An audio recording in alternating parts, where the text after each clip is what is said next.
நம்ம பெத்த தாயார் தகப்பனார விடப்படாது. ஜீவத்தோர் வாக்கியகரணாத், நாம புத்திரன்னு சொல்லிக்கிறதுக்கு என்ன காரணம்?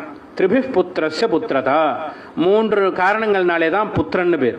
ஜீவத்தோர் வாக்கியகரணாத், அவர்கள் ஜீவிச்சிருக்கிற வரைக்கும் அவர்களிடத்துல பிரியமா இருக்கணும். அவள் என்ன எப்படி நடந்துட்டாலும் சரி நம்மளிடத்துல நாம் அவர்களிடத்துல பிரியமா இருக்கணும். அவள் எதை சொன்னாலும் கேட்டுக்கணும்.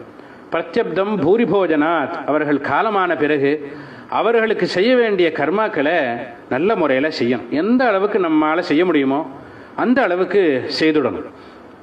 கயாயாம் பிண்டதானாச்சா, ஜென்மாவில் ஒரு தடவையாவது கயா க்ஷேத்திரத்துக்கு போய் அவர்கள் பெயரை உத்தேசித்து பிண்ட பிரதானத்தை பண்ணிடணும். ஷமீபத்திர பிரமாணேன பிண்டம் தத்யாத் கயாசிரே உத்தரேத்து சப்தகோத்திரானாம் குலமேகோத்தரம் சதம் அப்படின்னு கருட புராணம் சொல்கிறது. கயா க்ஷேத்திரத்துக்கு போய் மந்திரம் சொல்லி சமீபத்திரம் அப்படின்னா வன்னி இலை. வன்னி இலை எப்படி இருக்கும்? சின்னதாக இருக்கும், ஒரு பருக்க அளவு தான் இருக்கும். அந்த அளவு ஒரே ஒரு பருக்கையை நம்முடைய பித்தர்களை நினச்சிண்டு அந்த கயா க்ஷேத்திரத்தில் பிண்ட பிரதானத்தை பண்ணிட்டா நம்ம சுற்றி உள்ள 7 கோத்திரக்காரர்களுடைய 101 தலைமுறையும் கரையேறதுன்னு இருக்கு.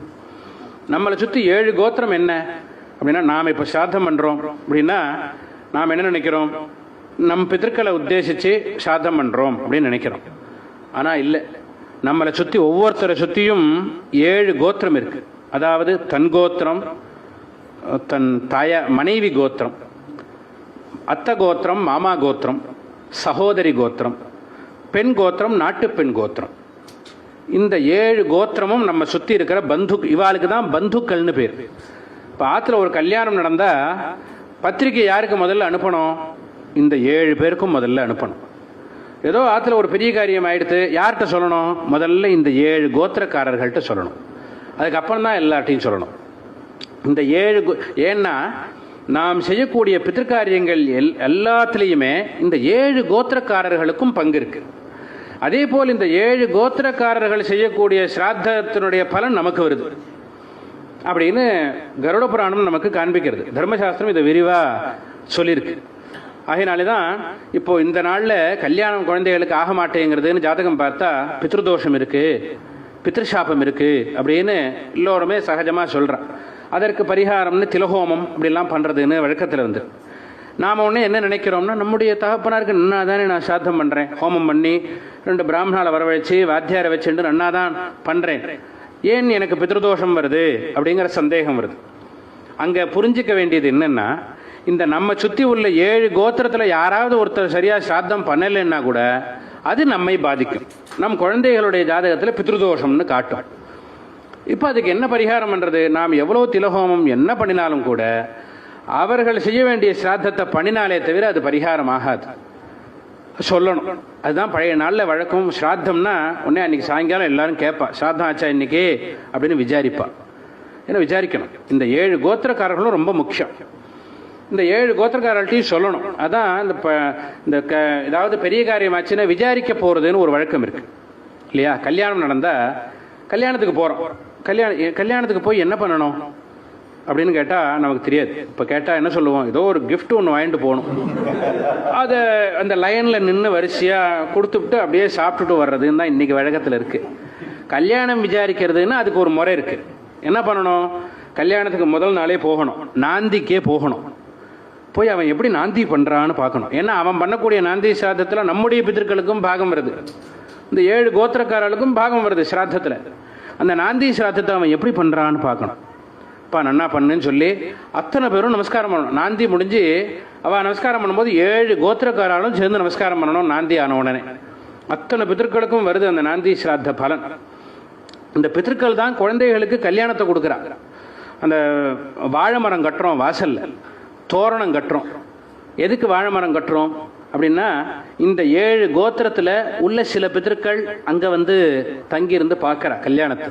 நம்முடைய பிதர்கள் இங்கே வாழ்ந்து முடித்த பிறகு ஒவ்வொருத்தருமே அவனவனுடைய புண்ணிய பாபத்தை அனுசரித்து அடுத்த பிறவி கிடைக்கிறது. அது என்ன மாதிரி பிறவின்னு நமக்கு தெரியாது.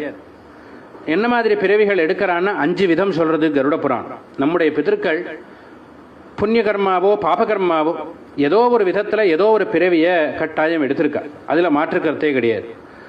5 விதமாக பிரிவுகள் ஒவ்வொரு பிதர்களும் எடுக்கிறாங்க. அதாவது முதல்ல தேவதைகளாக போறா. புண்ணியங்கள் அதிகமாக பண்ணியிருந்தா அவர்களும் ஒரு தேவ கணத்தில் இருக்கா, அல்லது பித்ருலோகத்திலேயே இருக்கா, அல்லது பிரம்மலோகத்தில் இருக்கா, அல்லது செடி கொடி மரங்களாக இருக்கா, அல்லது பசு பட்சிகளாக இருக்கா. இந்த 5 விதமாக தான் நம்முடைய பித்திருக்கள் இருக்கணும் அப்படின்னு வச்சு, இந்த 5 விதமான பித்திருக்களும் நம் கல்யாணத்துக்கு வரணும்னு தான் 5 விதமான காரியம் பண்ணுறோங்க. வாழை மரம் கட்டுறது, தோரணம் கட்டுறது எதுக்காகன்னா மரங்களாக உள்ள பித்திருக்கள் எல்லோரும் அங்கே வரணுங்கிறதுக்காக தான் அதை கட்டுறோம். ஆகுதிகள் அக்னி வச்சு அக்னியில் ஹோமங்கள் பண்ணுறோம். அதனால தேவகணத்தில் உள்ள பித்திருக்களுக்கு சந்தோஷம் ஏற்படுறது. அதே போல் இந்த இது போடுறது, பாலிகை போடுறோம். பாலிகை போடுறதுனால செடி கொடிகள் பசு பட்சிகளாக உள்ள பித்திருக்களுக்கு பாலிகை போடுறதுனால சந்தோஷம்.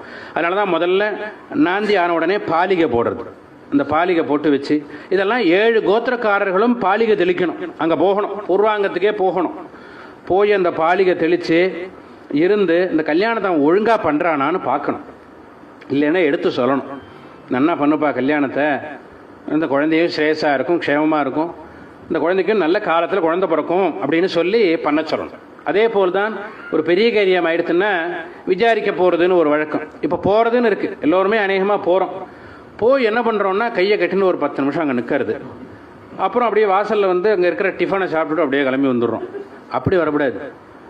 விசாரிக்க போகிறதுன்னா என்ன, போகணும், அந்த பையங்களை பார்த்து சொல்லணும்ப்பா ரொம்ப பெரியவர், நான் நிறையா அனுபவிச்சிருக்கார், ரொம்ப வயசு இருந்திருக்கார்.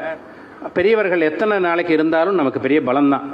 பெரியவர்கள் போயிட்டால் ஒரு வீட்டுக்கு தூண் போன மாதிரி போயிடுத்து, ஏதோ நமக்கு அவரோட இருக்கக்கூடிய பாக்கியம் அவ்வளோதான். அவருக்கு செய்ய வேண்டியது நீ நன்னா பண்ணிடும். யார் உங்கள் ஆத்து வாத்தியார், நீ எங்கே பண்ண போகிற அப்படின்னுலாம் விசாரிக்கணும். அதான் விசாரிக்கிறதுன்னு பேர். எங்கே பண்ண போகிற, வாத்தியாரை வச்சுன்னு செலவை பார்க்காத, ஏதாவது பணம் வேணும்னா சொல்லு, ஏற்பாடு பண்ணுவோம், நீ அதை நன்னா ஜாகிரதையாக 1 வருஷம் பண்ணணும். இது பித்ரு யஜ்யம்னு பேர், மாத்ரு யஜ்யம்னு யஜ்யமாக யாகமாக சொல்லியிருக்கு. 1 வருஷம் பண்ணணும்ப்பா, மாதம் பண்ண வேண்டிய மாசிக்கங்கள் எல்லாம் இருக்குது, நீ அதை ஜாக்கிரதையாக பண்ணிவிட்டு ஏதாவது வேணும்னா சொல்லு, ஏற்பாடு பண்ணுவோம் அப்படின்னு விசாரிச்சுட்டு வரணும். ஏன் இவ்வளோ தூரம் விசாரிக்கணும்னா, அவன் சரியாக பண்ணலைன்னா நம் குழந்தைகளை அது பாதிக்கும், நமக்கும் பித்ருதோஷம் பித்ருசாபம்னு வரும். அதான் விசாரிக்கிறதுன்னு பேர். அப்படி போய் விசாரிச்சுட்டு வரணும். இதில் சொல்லணும், அவெல்லாம் சரியாக சாத்தங்கள்லாம் பண்ணுறாளான்னு பார்க்கணும். இல்லை எங்கேயோ போகிறான், ஏதோ வாழைக்காய் அரிசி வச்சு கொடுத்துட்டு வந்துடுறான், சரியாக பண்ணல அப்படின்னு. ஏன்னா ஸ்ராத்தத்தில் பிரதானம் 3ன்னு இருக்குது. ஹோமம், பிராமண போஜனம், பிண்ட பிரதானம். இது 3 தான் ஸ்ராத்தத்தில் பிரதானம், அதாவது முக்கியம். ஹோமம் பண்ணணும். அந்த ஹோமம் பண்ணின மிச்சம் உள்ள அன்னத்தை பிராமணாளுக்கு இலையில் வைக்கணும். இன்னும் மிச்சம் உள்ள அன்னத்தை வச்சு கலந்து பிண்ட பிரதானம் பண்ணணும். இந்த வாழைக்காய் அரிசி வச்சு கொடுக்கும்பொழுது இது 3மே இல்லாமல் போயிடுது. அப்போ அது என்ன ஸ்ராத்தம்? அது ஸ்ராத்த கணக்கிலே வராது, அது ஸ்ராத்தம் பண்ணாததாக தான் ஆகும். அது மாதிரி பண்ணுறா அப்படின்னா அவள்கிட்ட சொல்லணும், அப்பா நீ அது மாதிரி பண்ணாத, ஒழுங்காக பண்ணு, நான் வேணால் ஏற்பாடு பண்ணுறேன். அதுன்னு பண்ணுறதுக்குன்னு இடம் இருக்குது. ஏன்னா இப்போது 600 ஸ்கொயர் ஃபீட்டு தான் வீடே வருது இல்லையா, அதில் பண்ணுறது சாத்தியம் இல்லை. பீரோ எல்லாம் இருக்குது, பக்கத்துலேயே லெட்ரினும் வந்துடுறது, அது ஒன்றும் சரியாக வராது. 600 ஸ்கொயர் ஃபீட்டில் பண்ண முடியாது. அப்படிங்கிறதுனால அதை ஒரு காரணமாக சொல்லுவோம். 600 ஸ்கொயர் ஃபீட்டில் பண்ணுறதுக்கு பண்ணாமையே இருக்கலாம் அப்படின்னு தோணும். அப்படி இருக்கக்கூடாது. நமக்கு என்ன அளவு, அந்த அளவு ரிஷிகள் நமக்கு வகுத்து கொடுத்துருக்கா. 2020 மனசில் வச்சுன்னு தான் ரிஷிகள்லாம் தர்மசாஸ்திரம் பண்ணியிருக்கா. ரிஷிகள் 12 விதம் சொல்கிறா. ஒவ்வொன்றையுமே ஒரு ஆச்சமனத்தையே எடுத்துட்டா 12 விதம், இப்படி பண்ணணும், அப்படி முடியலையா இப்படி பண்ணணும். கடைசி பட்சம் என்ன தெரியுமோ இல்லையோ, ஓம் ஓம் ஓம், இதுதான் ஆச்சமனம், அதையாவது பண்ணுங்கிற. அது கூட முடியாதுன்னா அது வேணும்னே பண்ணுற சமாச்சாரம்னு அர்த்தம். இது மாதிரி ஸ்ராத்தத்தையும் 12 விதம் சொல்லியிருக்கு. அது மாதிரியாவது பண்ணணும். எங்கேயாவது பொது இடங்களில் போய் அவளை ஏற்பாடு பண்ண சொல்லி அங்கே போய் பண்ணணும். அப்படி பண்ணணுங்கிறத வலியுறுத்தணும். இல்லை அப்பவும் அவள் கேட்க மாட்டேங்கிறா, அல்லது வயசாகிடுத்துன்னு இப்போ பல பேர் சொல்கிறோம், 80 வயசாகிடுத்து அவரால் முடியல, அதனால் கீழெல்லாம் உட்காந்து பண்ண முடியல அப்படின்னா தப்பு இல்லை. அவர் ஒருத்தரை நியமிக்கலாம். சங்கல்பம் மாத்திரம் அவர் பண்ணிட்டு எனக்காக நீங்கள் பண்ணுங்கோ அப்படின்னு சொல்லி இன்னொருத்தர் பண்ணலாம். அவருடைய அக்னியில் தப்பே கிடையாது. அவர் இன்னொருத்தரை நியமித்து பண்ண சொல்லலாம். பண்ணணுங்கிறது தான் விஷயம். அப்படி சொல்லணும், அப்பா பண்ணு. இல்லை இப்போ அவளும் கேட்கல அப்படின்னா எப்படி தான் நாம் இதுலேருந்து தப்பிக்கிறது? அத்தை பையன் இருக்கான், அவன் சரியாக சாத்தங்கள்லாம் பண்ண மாட்டேங்கிறான், எவ்வளோ சொன்னாலும் கேட்க மாட்டேங்கிறான் அப்படின்னா இப்போ இதிலேருந்து நாம் எப்படி தப்பிக்கிறது அப்படின்னா அதுக்கும் வழி சொல்லியிருக்கேன். அதுக்கு தான் மகாலய ஸ்ராத்தம்னு சொல்லியிருக்கேன். மகாலய பட்சத்தில் காருணிக பித்திருக்கள்னு நாம் பண்ணுறோம். இந்த காருணிக பித்திருக்களில் இந்த 7 கோத்திரமும் வருது. இந்த மகாலய ஸ்ராத்தத்தை அன்னரூபமாக பண்ணணும். இப்போ ஹிரண்ய ரூபமாக பண்ணுறதுன்னு வந்துடுத்து. நான் முதல்ல சொன்ன மாதிரி அந்த மூணுமே இல்லாமல் தான் அந்த சிராத்தம் நடக்கிறது. ஹோமமும் இல்லை, பிராமண போஜனமும் இல்லை, பிண்ட பிரதானமும் இல்லை, அப்படி ஆறுது. அப்படி ஹிரண்ய சிராத்தமாக இல்லாமல் ஹோமம் பண்ணணும். 5 பிராமணாவை வரித்து அந்த ஹோமம் பண்ணினா கட்டாயம் பித்ருதோஷம் பித்ருசாபம் எதுவாக இருந்தாலும் போயிடும். ஏன்னா ஏன் ஹோமம் பண்ணணும்னு சொல்கிறோம்னா, இந்த காருணிகால் அத்தனை பேருக்கும் அங்கே ஹோமம் உண்டு. இந்த காருணிகால் அத்தனை பேருக்கும் பிண்ட பிரதானம் வரும். எத்தனை பேர் நமக்கு காருணிகால் இருக்கான்னு எழுதி வச்சுக்கணும். சொந்தங்கள்லாம் இந்த 7 கோத்திரத்தையும் சுற்றி உள்ளவ அத்தனை பேரையும் எழுதி வச்சுட்டு மாமனார் மாமனார் மாமனார் வகைரா, இதே போல் மச்சினன் எல்லாரும் வருவார். நமக்கு பாடம் சொல்லி கொடுத்த வாத்தியார். இந்த மகாலய சாதத்தில் அன்னரூபமாக பண்ணுறதுல என்ன விசேஷம்னு கேட்டால், கடைசியில் தர்மபிண்டம்னு அதில் வருது. 3 பிண்ட பிரதானம் கடைசியில். அதில் அத்தனை பேரும் வந்துடுறா. அதை பண்ணினா கட்டாயம் பித்ருசாபம் போகாமல் இருக்கவே இருக்காது. ஏன்னா நமக்கு பிரசவித்த பொழுது நமக்கு பிரசவம் பார்த்த நர்ஸு, பிரசவம் பார்த்த டாக்டர், நம்ம ஆற்ற ஒட்டடை அடித்து சுத்தம் பண்ணி கொடுத்த வேலையாட்கள், தினமும் நம்ம ஆற்றுல பாத்திரம் தேய்ச்சி கொடுக்குற வேலைக்காரி, பால்காரன், இவ அத்தனை பேருக்கும் அதில் தர்மபிண்டத்தில் வருது. இது இல்லாமல் அபார்ஷனாக சிலதெல்லாம் ஆயிருக்கும். அபார்ஷனாக ஆனது, அல்லது குழந்தையாக இருந்து ஏதோ வியாதி வந்து இறந்து போனது, அல்லது சரியானபடி சம்ஸ்காரங்கள் எல்லாம் ஆகாமல் நம்ம சொந்தங்களில் இருந்தவா, இவ அத்தனை பேருக்கும் அந்த தர்மபிண்டத்தில் வருது.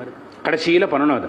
இந்த காரணிகால் அத்தனை பேருக்கும் பண்ணின பிறகு தர்மபிண்டம்னு அந்த 3 பிண்ட பிரதானத்தை பண்ணிட்டால் மனசு ரொம்ப நிறைவாக இருக்கும். அது ஒரு வருஷம் பண்ணினா இன்னும் வருஷம் இது பண்ணணும்னு மனசுக்கே படும். ஏன்னா அத்தனை பேருக்கும் அதில் பாகம் வருது. முக்கியமாக இந்த 7 கோத்திரக்காரர்களுக்கும் அதில் பாகம் வருதுன்னு அப்படி சொல்லப்பட்டிருக்கு மகாலய சிராத்தம். அது இப்போ அநேகமாக எல்லோருமே பண்ணுறா. அது அன்னரூபமாக பண்ணணும்.